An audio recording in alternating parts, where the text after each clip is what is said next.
the chamber. Hope you guys enjoyed your breakfast, and I'm excited for you guys to all witness our first State of the City and School address here in Prague. So I'm going to go ahead and introduce our first speaker, Mayor Chuck Nicolai. This is his 10th year as mayor of New Prague. He is up for re-election this year in 2020, and interesting fact about him is that he won his first election by 27 votes.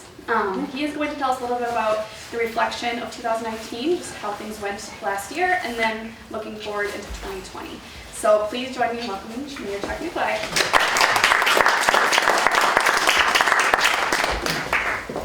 Just think, if 27 people didn't vote, I probably wouldn't be standing in front of you. First, I'd like to thank the Chamber for this opportunity to give this first official State of the City address today. I also like to thank Mike Johnson, our City Administrator, who's sitting in the back row there, and Planning Director Ken Ondich for accumulating the information that I'll be presenting. Those guys always seem to do the heavy lifting for me, and they always make me look very, very good, which is hard to do. They gather this information each year for the City Council, and it is a very valuable tool for us throughout the year. Before I get into what to expect in 2020, I want to touch on some of the 2019 accomplishments, along with some statistics that show our growth, lot availability, and business activity. I would also like to address the city's net tax capacity and the city tax rate. So let's start with 2019 accomplishments. The 2019 CIP project. This project was a pavement replacement and upgrades on the former County Road 37. This road has been given back to the city from the county and will be under the city jurisdiction going forward. This project also included some mill and overlays on various other city streets. The most notable upgrades to this project were the construction of two mini roundabouts on Columbus Avenue, one on 12th by the high school and the other one on 7th near the middle school. I've been told that these two roundabouts have improved traffic movement around both schools during peak hours. Also, it should be noted that our electric department installed new LED lights on the road from Columbus Avenue to Highway 19 as part of this project. These new lights have made this corridor much safer and brighter for pedestrian use. Also, the electric department nearly installed 5 miles of high voltage distribution lines throughout the city in 2019. Which should improve the reliability of our system. The waste treatment facility SCADA system has been connected by fiber to all 7 sanitary sewer lift stations to provide better monitoring and control capabilities. The maintenance department also nearly completed the GIS mapping of our entire city storm sewer system. This will enable us to locate and manage problems more efficiently. The city also embarked on an IT infrastructure and developed a strategic plan to address hardware, software, and manage IT services. As the city continues to grow, we are getting more transactions done electronically. The city needs to improve their IT citywide to protect data privacy, security, and backups, with making our departments more efficient. The final thing I'd like to mention for 2019 is we did the final project design for the 2020 Main Street project. We approved the plan review and acquired temporary easements on 121 parcels on Main Street. 2019 statistics of growth, lot availability, and business activity. Single-family home permits issued in 2019 was 21 compared to 19 in 2018. This left the city with only 105 vacant residential lots left in city limits. We have 41 lots in Scott County and 64 lots in Le Sueur. It should be noted that some of these lots are not premium lots. Based on the previous year's permit activity, we have about 5 years or less before we run out of available spaces. A few years ago, the city did a sewer system survey which showed us that we have some areas that could be developed without a major sewer trunk line having to be put in. These areas located close or outside the city limits. Generally speaking, There is land easily developed for more single-family homes near Raven Stream Elementary, near the high school in the Homefield addition, the northeast side of the city to the east of Heritage Park, and the southeast side of the city near Prague Estates and south of Tukalski Acres. Some commercial land is also available for development along Highway 19 near the Belzer car dealerships, utilizing some temporary lift stations. I know we share this information with local developers, so they're aware of the lot availability situation. On the commercial industrial side, we are down by 6 permits compared to 2019. We had 31 in 2019 and 37 in 2018. Even though our actual permits were down, the value of the 2019 permits were $7,672,000, which was an increase of $5,324,000 compared to 2018 activity. The 2019 activity created the highest commercial industrial value since 2012. The 2019 main projects that make up these activities are Wraith Auto, the addition to Electromed, Colburn's addition and remodeling, and the Belzer Ford Dodge addition and remodeling. Currently, we have 10 vacant commercial lots and 8 vacant industrial lots within the city limits. Every year, Ken Ondich, the city planner director, in conjunction with Brooke Stika, the chamber director, does a commercial building audit of our commercial industrial properties in New Prague, along with adjourning properties within the city. The audit has shown we had 12 new businesses openings in 2019. Most notables: Sue's Quilt Shop, Caribou Coffee, Cedar and Sage, Lucid Coffee Bar, Wraith Auto, and Advanced Concept Skinwear. And finally, with the annexation into the city limits, Jeff Belzer dealerships. I found it interesting that with the new businesses and the businesses that changed or closed in 2019, the vacant spaces in our commercial buildings remained at 36, which was the same as it was for last year. On a final note, we had one major closing at the end of December in 2019, which was Miller Milling. This affected about 41 employees and closed a chapter of the mill in New Prague for over 120 years. The city has reached out with Miller Milling and are trying to see what they plan to do with the facility. Tax capacity and tax rates. The city's taxable net tax capacity, or tax base, is the value of all the properties within the city limits that are taxed by the city. As our city continues to grow, this figure mirrors that growth. 2020 will represent the 7th consecutive year of our growth in our city's tax capacity since 2013, and has reached a high point of 7.9 million. The city's low point was in 2013 at 5 million. This low point reached 4 consecutive years of decline from 2010 to 2013, resulting in a decrease of 1.43 million in net tax capacity. Since then, the city has seen growth of 2.85 million in its tax base, resulting in its average income increase above $400,000 or 8.1%. The majority of this growth has come from residential apartment category that has grown from 75% to 78% compared to the commercial industrial category that has decreased from 25% to 22% of our total tax capacity. This breakdown highlights that the fact that New Prague remains a bedroom community. Also, the city's property tax rate went down by 5.2%, from 57.56% to 54.55%, a rate not seen since 2009. I would like to point out that the average tax levy increase from year to year since 2009 is at 2.14%. This shows me that the city has managed its growth in a very fiscal responsible manner.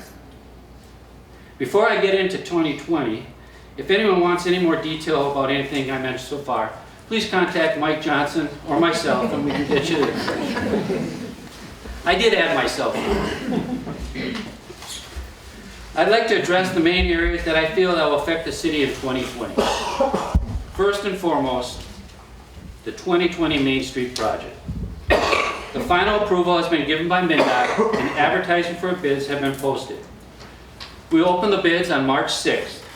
Then we'll have approximately 10 days to review the bids with MnDOT before the approval of the bid by the City Council at the March 16th council meeting. After that, the schedule will be laid out with the awarded contractor. The project is about 1 mile in length, starting at the four-way stop at highways 21 and 13 and going east 7th Avenue, which is 1 block east of Brugia Funeral Home. This project is a complete reconstruction project, which means that we replace an existing water main, sanitary sewer, storm sewer, new street lighting, sidewalks, curb and gutter, along with a new street. There'll be 2 new mini roundabouts on the corners of 1st Avenue and Columbus, which makes New Prague, after everything is completed with the new roundabout that's being put in at Alton Avenue behind Coburn's, we will have 8 roundabouts within our city limits. That goes to be like 1 roundabout per 1,000 persons. So you should be very proud of that. Just a little side note, the first year I became mayor, I was at a meeting in Mankato, and I was talking to the mayor of Lanesboro, and he said, I told him where I was from, and he said, well, aren't you the roundabout city? So we're definitely keeping up with that notion. In March, notices from the Census Bureau will be mailed out. This year is the first year the census can be done online. The online census will not be available until April 1st. This is a very important census for the state of Minnesota because we are very close to losing one of our House of Representatives in Washington, D.C. It's also very crucial in determining the way federal funds are allocated to states. On the local level, the census numbers could affect our LGA funding and state aid road funds. The city is working with Scott County for helping getting any census issue resolved in both counties within the city limits. We now are having the implementation phase of our IT plans, including new hardware, software, and contracted for managed IT services.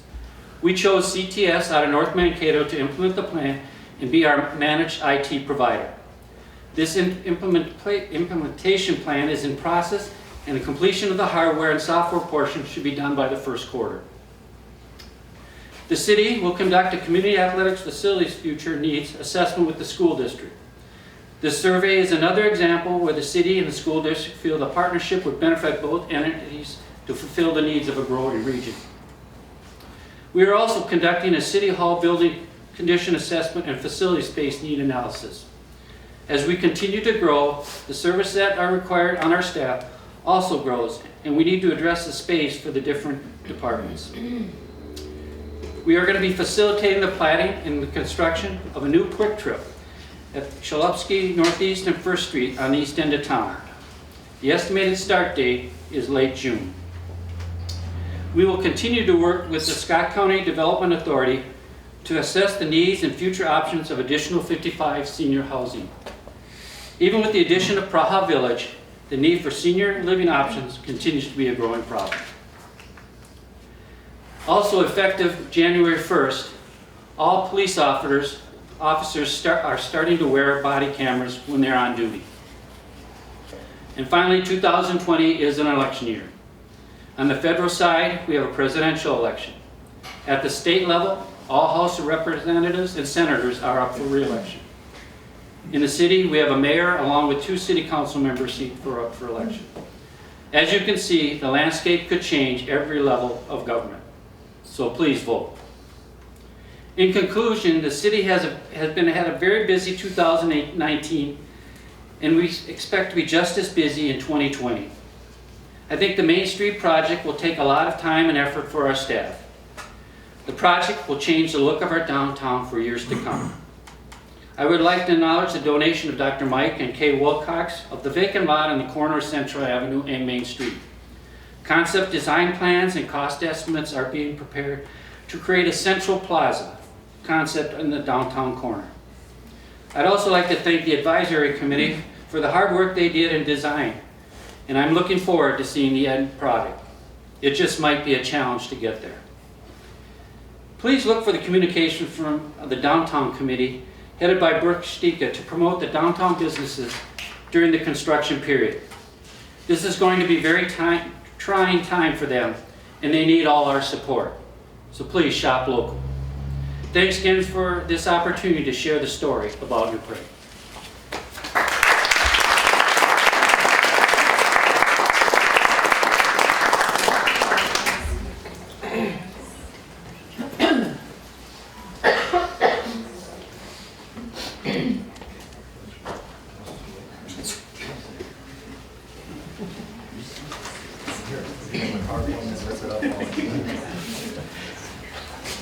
Thank you, Mayor Nikolai, and we appreciate all that you do for the city and the community.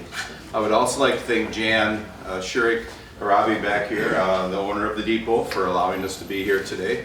And yeah, thank you very much, Jan. It's a very nice venue. And of course, the Chamber of Commerce, we appreciate all that they have done, and Brooke continues to do a great job. So at this time, I will introduce our Superintendent of Schools, Mr. Tim Dipperner. Tim is currently in his 7th year as a superintendent of the New Prague area schools. In the past 7 years, there have been many physical changes to our district, many of which that you can see with the naked eye. However, maybe Tim's largest accomplishment to the district so far is the implementation of the New Prague Way. The New Prague Way was established at the beginning of his superintendency and creates a culture of doing what's right, committing to excellence, and showing people that you care. Students and staff work to follow this model to help carry out the mission of the school district, which is to engage and support everyone in high levels of learning. Under the direction of Superintendent Dipperner, our students know that he will do everything possible to provide them with an excellent education. Our staff know that they will be heard and decisions will be made surrounding what's best for students. Our community also knows that the district will always be transparent and that Superintendent Dipperner will be visible in the community, listening to the needs of the community members. Under his direction, the New Prague Area School District continues to strive to be a premier district that models excellence and embraces the challenges of the 21st century.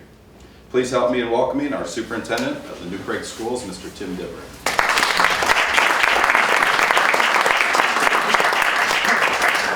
Thanks, Tony. That was really nice. Yeah, it's been my 7th year as superintendent. It just flies by. I was a middle school principal for 10 years before that here at New Prague, so we moved here a little over 16 years ago. But one of the greatest moves ever made. But as superintendent, it's really interesting because it's a really interesting position because you're never right. You know, I would say 25 years and prepared me for that. But, anyway. Yeah, the mayor said, and I'm going to talk about here is, you know, we talk about collaboration all the time. When we talk about the New Prague Way, I'll talk about that. But first of all, again, you know, thanks to the Chamber of Commerce, Brooke, and the board for, you know, sponsoring this State of the City and School. And with the city, I mean, we work together a lot. Just like we work together with Elko Newmarket and the Lonsdale community, we do a lot of things. I'm going to show you that here in a second, but it's very important. In fact, I told our staff that are welcome back, people get confused because we do so much together. They thought we were building the roundabouts this summer. I'm getting questions like, well, I heard there was an accident at the Shakopee roundabout by their school. Are you sure? I'm going, I'm sure they had a consultant engineer that did all this stuff. And it is. It's been wonderful. Best thing to ever happen in that roundabout. But people do get confused a little bit. But I'm going to talk about the collaboration too and emphasize that, Sean, right now.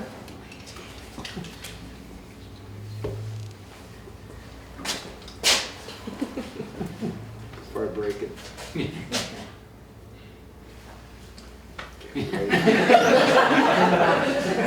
You know, when Mayor Nikolai was talking about, you know, doing the work and talk about surrounding yourself with good people, Sean Branson.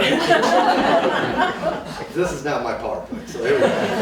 All right, so we talk about unity of strength. You can read that up there, but again, with these three entities, and you know, I look at you know, my 17 years here, the collaboration we've done as a district, especially the last few years with the Mayo Clinic Health Systems. I can talk about St. Wenceslas. We do, whether it's middle school activities, it could be with transportation, special services, everything with St. Wenceslas. We believe in collaboration, not competition. Okay, not seeing who's better than who.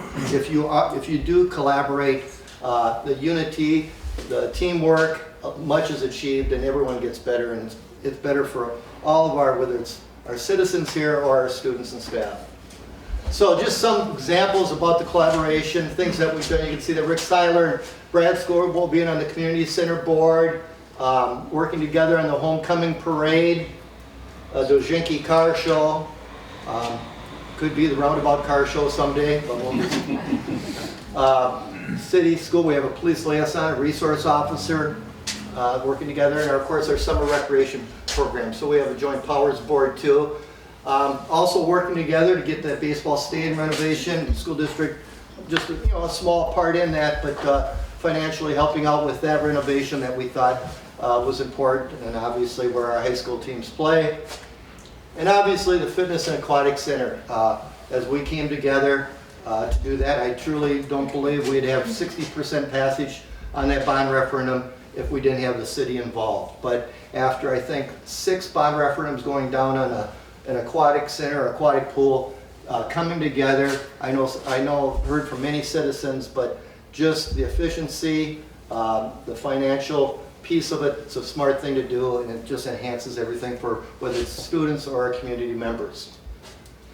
And just a few pictures. I'm sure everyone's been in the facility, but it is a state-of-the-art facility that we're all very proud of. And of course, our Joint Powers Board members that oversee the Fitness and Aquatic Center and anything we do, such as the summer recreation program. We got Rick Seiler, obviously Rick right here, Ken Ondich, and Maggie Bass from the City Council, along with School Board member Mark Bartuzik, Carla Schultz, who's a teacher at the high school, and Janelle Kirsch, who's our Community Services Director.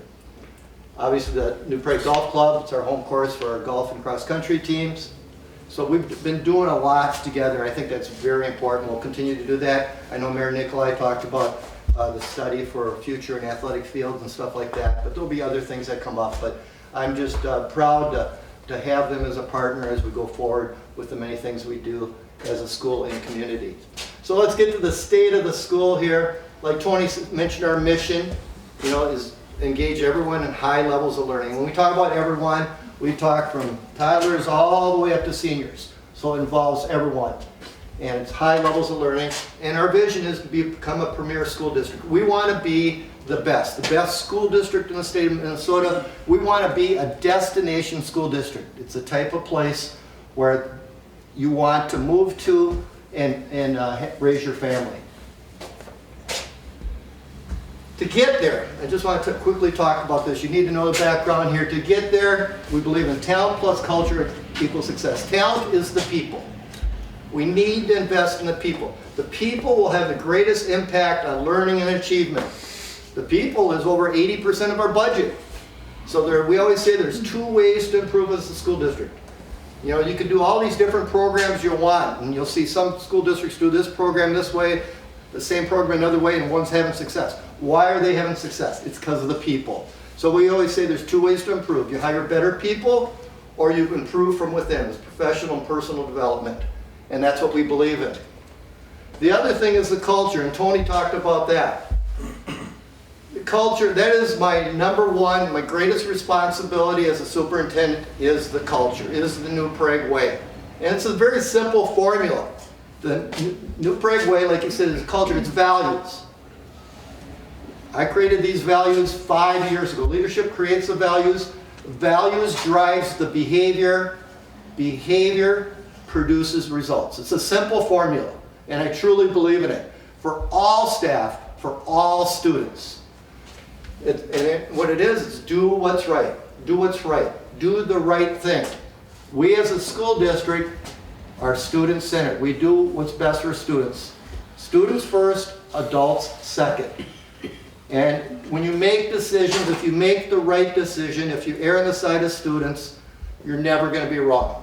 It means being professional, to act and dress professionally. It means to be honest, to be on time. It means, like I've talked about earlier, to be collaborative, to have a growth mindset, to have a positive attitude. Do what's right.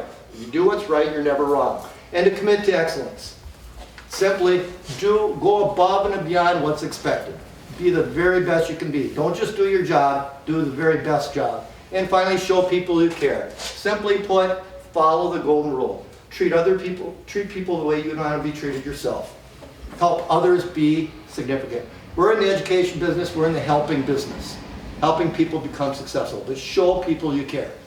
So those are the values. Like I said, these values drive our behavior, and then our behaviors will produce results. And we'll get to the results here. But these are 5 indicators, or 5 of our priorities.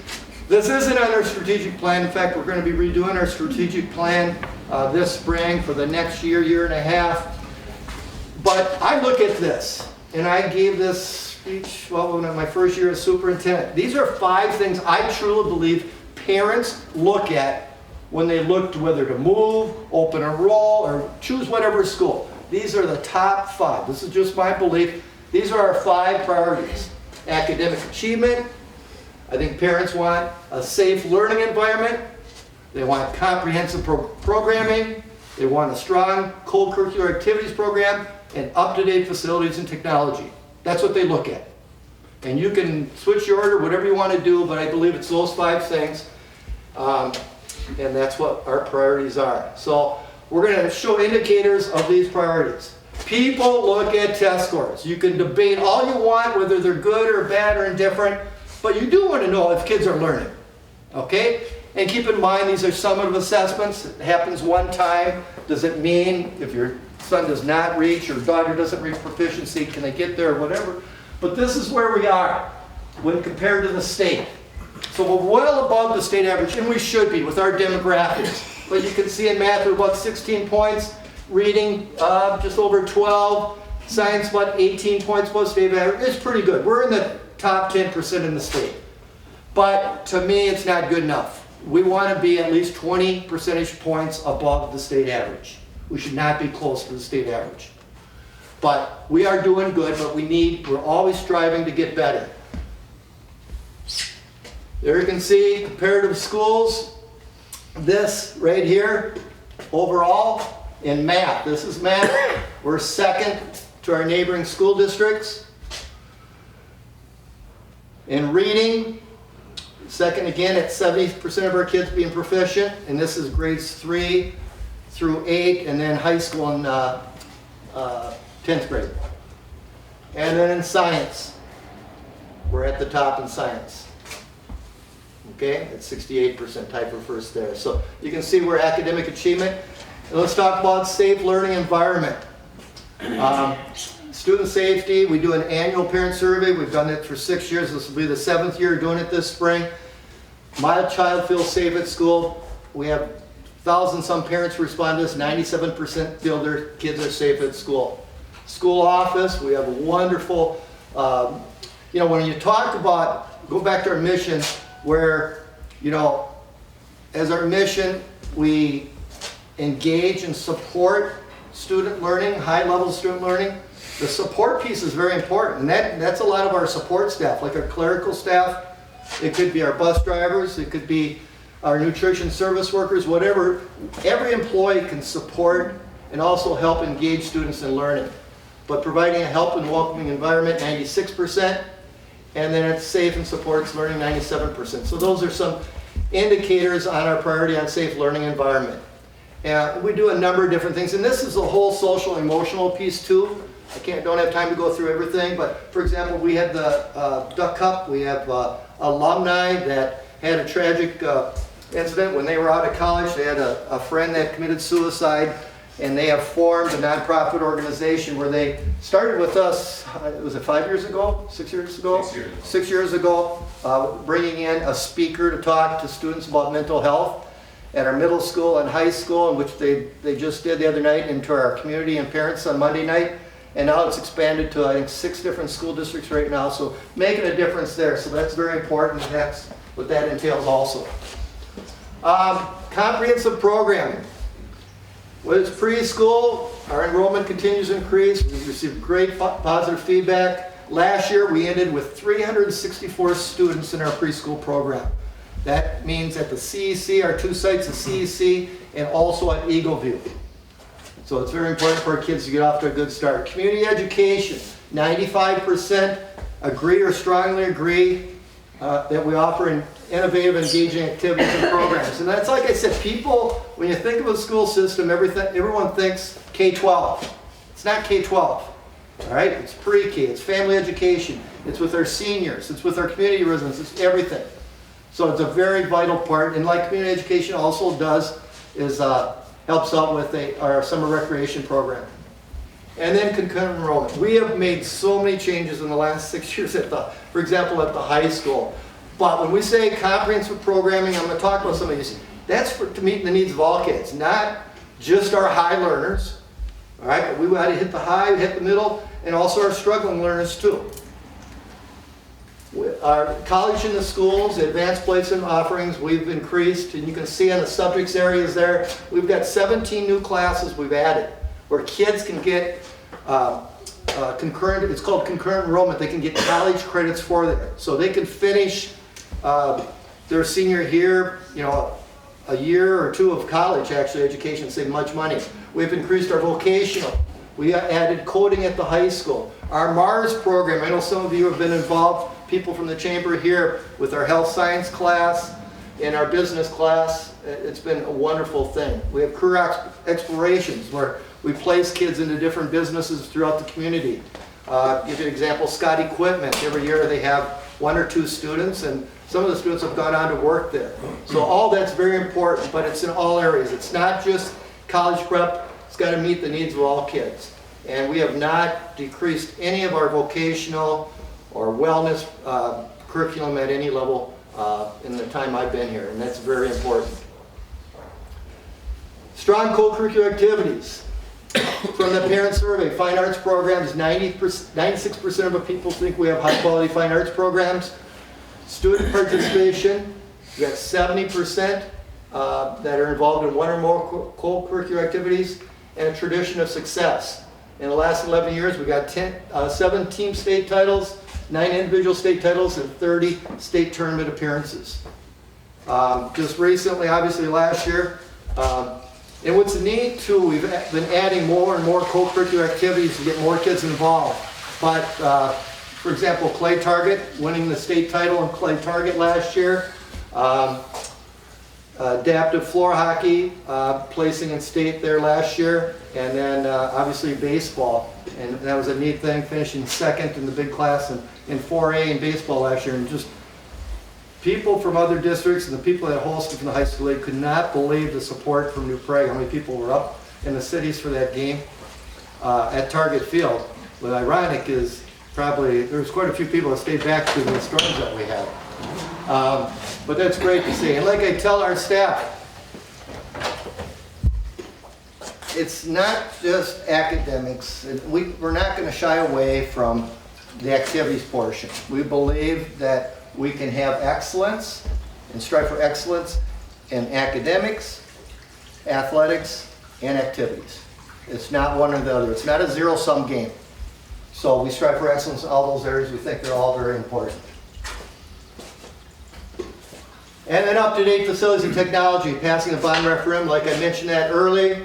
And again, if it was, a big help through the city for that we made those renovations in addition to the CEC and middle school, Falcon Ridge and bus garage.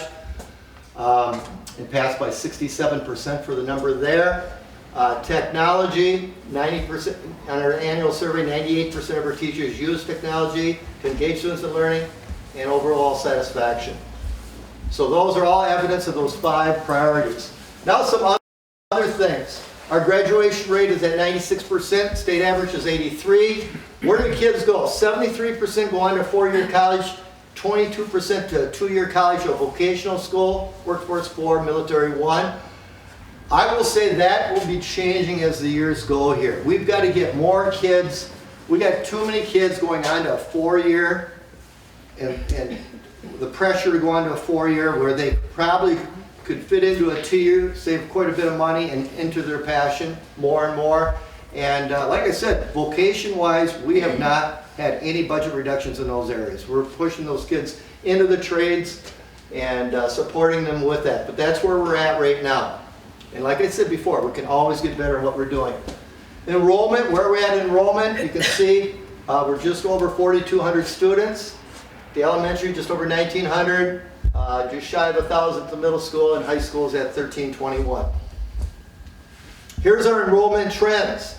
13-14 on the very far left there. That was the first year of my tenure as superintendent. We had just over about 3866 there, it says, in enrollment. And right now, we're at 4281, and then at projecting at up to 24-25 to be at 45-20. And keep in mind, these are why the number changes on the high school, or what I just showed you there. These are our ADM numbers, our average daily enrollment.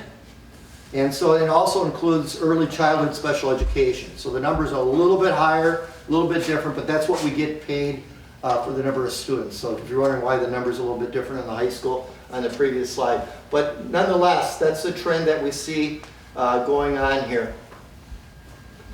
Our current elementary grade size, as you can see there, from K through 5th grade. And the world recommendation that we need to start talking about facilities for elementary or expanding is when all 5 grade levels are at 320 and above. So everyone knows, I get, people don't understand sometimes when I call off school. They forget, especially people living in town, forget that most of our roads are outside this town. And we have 160 square miles, and we have a lot of gravel roads. But anyway, just so you can see where the elementary schools, this is where it goes in. We made a boundary change. Craig, was that 3 years ago or 4? I can't remember now. But we had Eagle View was much smaller. Let's say it was at about 500 students. Falcon Ridge was 620. Ravenstream was at 640. So we had to do something. And so we took part of that area on the Eagle View that's towards Lonsdale there. We moved that to Eagle View. So that Falcon Ridge portion was much bigger than it shows right there. And actually now Eagle View and Falcon Ridge are almost the same size. They're very close to size. So we were able to do the boundary change with, really, I didn't even get an email. It was amazing. But so we're constantly taking a look at that. And I will say this, the Lonsdale area too is growing quite a bit with housing too right now. Here's our fund balance history.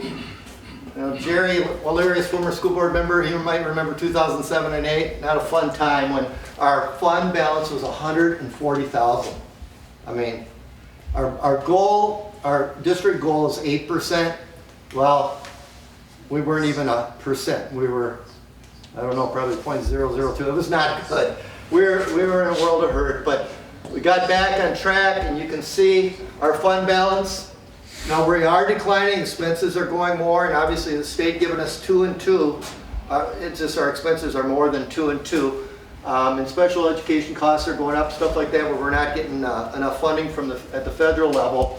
But we're at $5.82 million, which is about 19%. Sandy Lynn is our business director, is here right now. We're projecting to get down to about 15% next year. We're not sure. And so we are doing some things, and we have a school board meeting on Monday evening to take a look at doing some soft cuts, doing ways that we can slow the decline in the budget. So we got to take a look at that and what we're going to be doing there, because obviously we never want to get in that situation. That was back in 7, 8. Just some other things, some awards. In the past, 2017, the high school got ranked in top 7% in Minnesota. Going again back to safety and security, those awards there, and then the Star Tribune Top Workplace Awards that we've gotten 4 of the last 5 years. So that's basically it, and we look ahead to the future.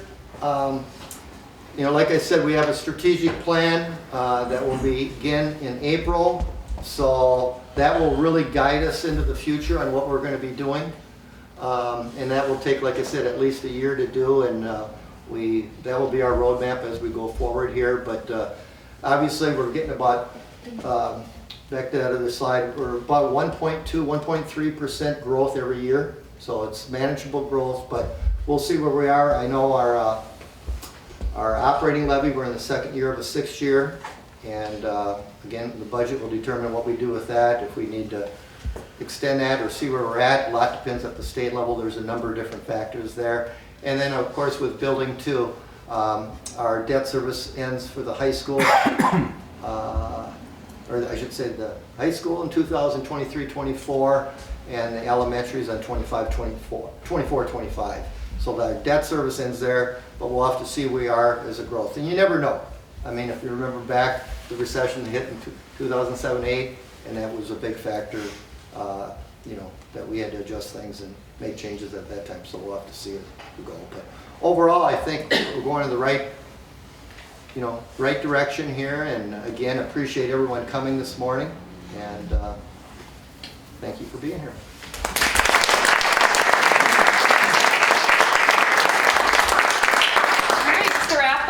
Thank you all again for joining us today, and thank you to Tim Dittberner and Mayor Chuck Nicolai for being here and presenting this morning. And big thanks to Tony Boothie, he was my right-hand man for this, and he did a lot to prepare, so I appreciate it, and to Jan for hosting us this morning. So on your